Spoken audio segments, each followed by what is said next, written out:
क्या यह युद्ध समाप्त होगा?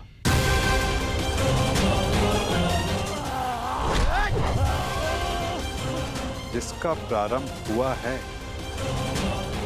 उसका अंत भी निश्चित होता है पार्थ।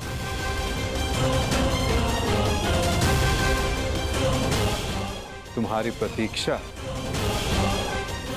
शीघ्र पूर्ण होगी।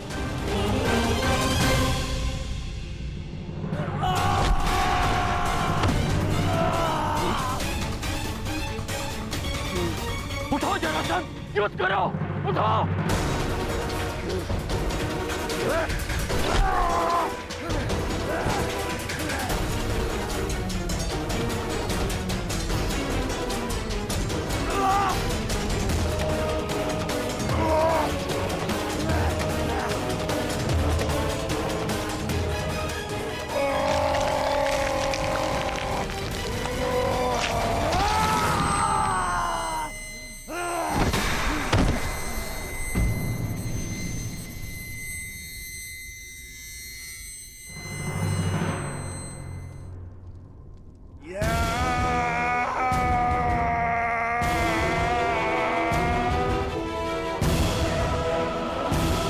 जरासंधा बंद हुआ।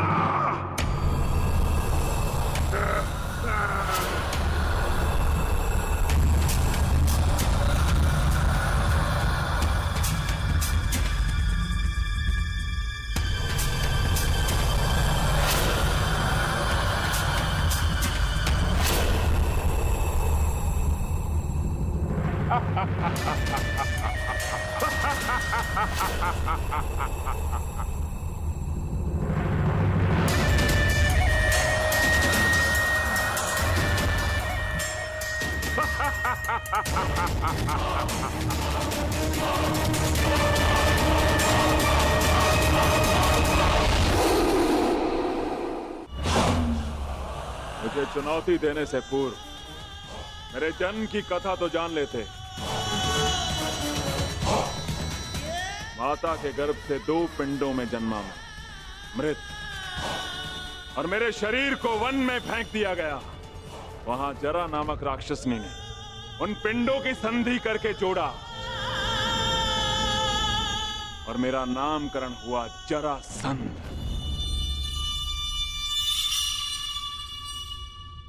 ये संधि नहीं टूट सकती भीम।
ये अन्याय है, ये छल है।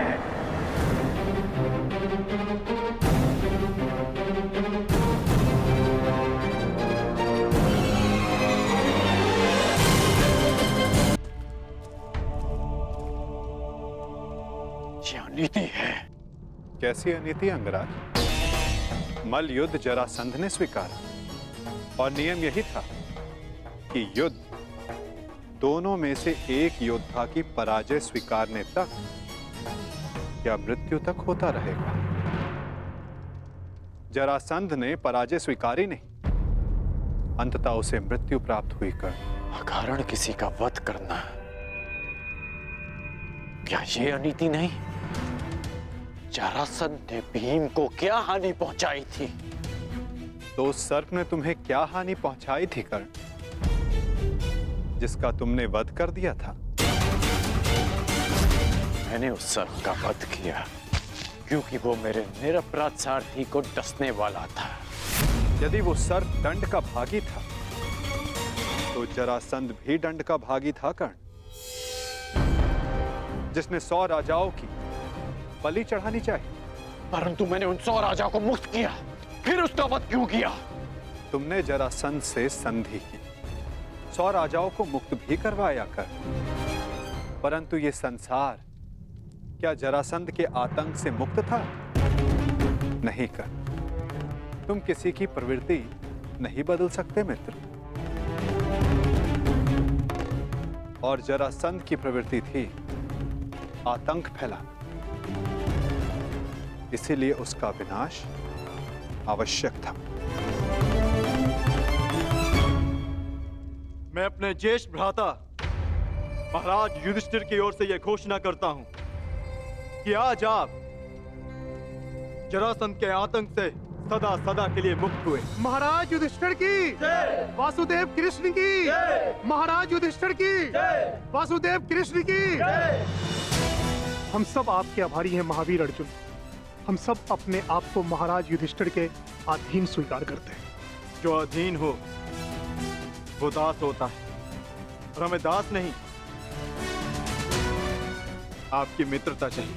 महाराज युधिष्ठिर की महाराज युधिष्ठिर की। इन लोगों ने अपना चयन कर लिया है अंगराज, और मुझे उस पल की प्रतीक्षा है जब तुम उचित चयन करोगे कर्ण।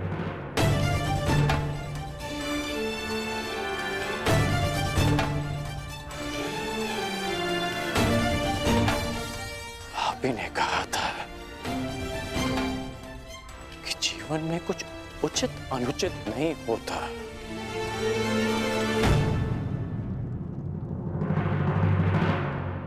अब समझ में आया कि ऐसा क्यों कहा था। यदि कुछ है तो वो है कर्म, और आपके कर्म के परिणाम। और मेरे कर्म मेरी दृष्टिकोण में उचित हैं, और आपके कर्म आपकी दृष्टिकोण में। अद्भुत। तुम मुझे कभी चकित करने में असफल नहीं होते मित्र। प्रत्येक बार तुमसे मिलकर तुम्हारे लिए मेरा सम्मान और अधिक बढ़ जाता है। वासुदेव, मैं आपको सावधान करता हूं कि जिनकी सहायता और उत्थान के लिए आप ये प्रयास कर रहे हैं, कि जिनके पक्ष में आप मुझे ले जाना चाहते हैं, एक दिन वही आपका सम्मान भंग करेंगे, आपको लज्जित करेंगे।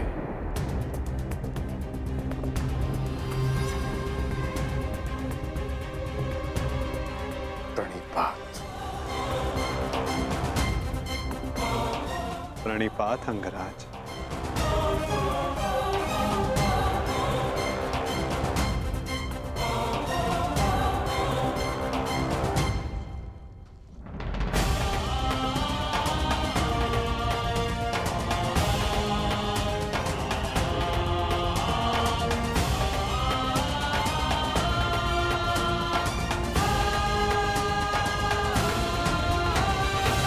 वासुदेव, स्वप्न में आपने मुझसे कहा था कि आप हमें मुक्त कराने आ रहे हैं। वो स्वप्न ही था या सत्य? मनुष्य के स्वप्न ही उसके भविष्य का, उसके अस्तित्व का परिचय होते हैं भद्र विश्वकर्मा। यदि मनुष्य स्वप्न देखेगा नहीं तो उन्हें पूर्ण करने की चेष्टा कैसे करेगा? स्वप्न हमें चेष्टा की प्रेरणा देते हैं। अवश्य आपका स्वप्न एक सत्य था भद्र। जरासंध के अत्याचारों से हमें मुक्त कराकर आपने हमारे प्राणों की रक्षा की है। आपके उपकार को मैं कैसे चुकाऊंगा? एक भूमि को श्राप मुक्त करके।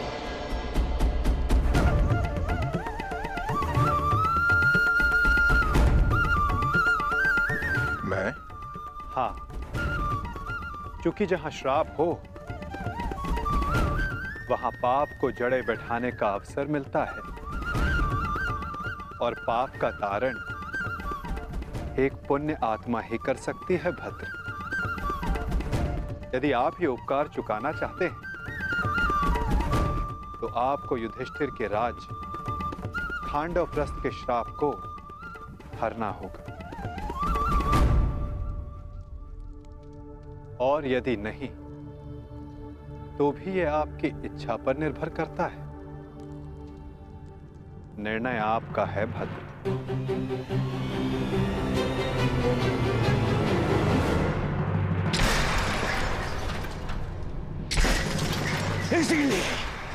इसीलिए मुझे वो कृष्ण अपनी आंख नहीं सुहाता। हर बार कुछ ऐसा करता है कि मेरा स्वप्न चूर चूर हो जाए। हर बार मामा श्री। स्वप्न की बात कर रहे हो मेरे होने वाले सम्राट? स्वप्न की? मुझे तो पूरा भविष्य दिखाई दे रहा है। जरासंध का भय समाप्त होते ही अब पांडवों की शक्ति बढ़नी प्रारंभ हो जाएगी।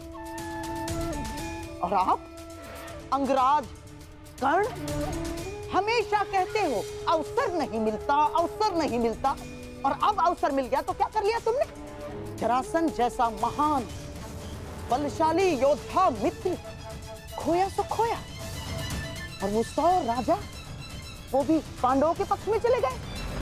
मेरा कर्तव्य जरासंध को हमारे पक्ष में करना था जो मैंने किया, परंतु वो राजा किसके पक्ष में जाएंगे? इस विकल्प के चयन पर उनका अधिकार था, मेरा नहीं। विकल्प?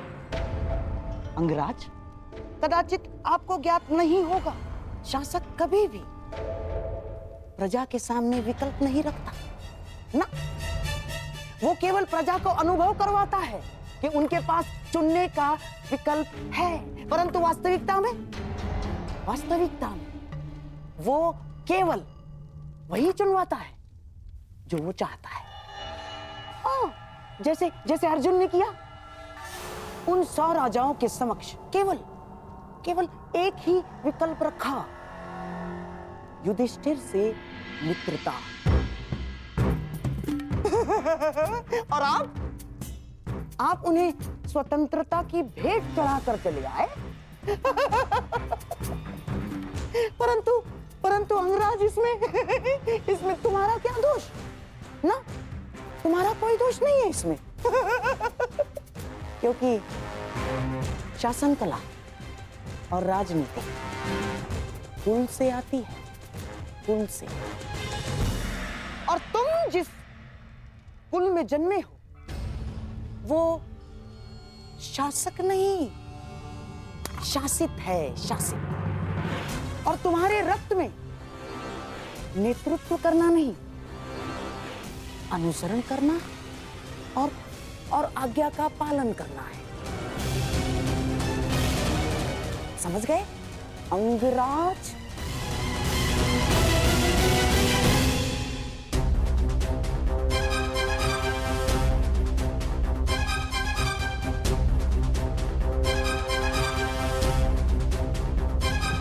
मुझे प्रसन्नता है कि मेरा जन्म उस कुल में हुआ जहां रथ चक्र बनाए जाते हैं, कुछ चक्र नहीं।